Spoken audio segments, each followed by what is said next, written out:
Abang, pot yang paling bagus dekat Johor Bahru, abang share dengan korang. Ini adalah pot yang abang rasa lagi bagus lah. Ni hasil abang 2 kilo lebih sehari saja dekat area Kongkong. Nak hasil macam ni, sekarang kita dekat salah satu pot yang paling bagus dekat Kongkong. Selalu orang tanya kan, abang, pot yang mana paling bagus dekat area Kongkong?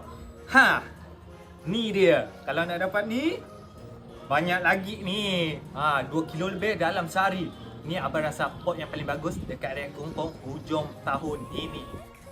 Semua ketam kita dapat 2 kilo lebih, semua saiz yang mega. Kita pakai jaring buatan kita sendirilah. Kalau korang berminat, kita ada jaring M dengan L. Harga M 12, harga L 14. So siapa yang berminat boleh DM kat abang lah. Kalau nak hasil macam ni banyak.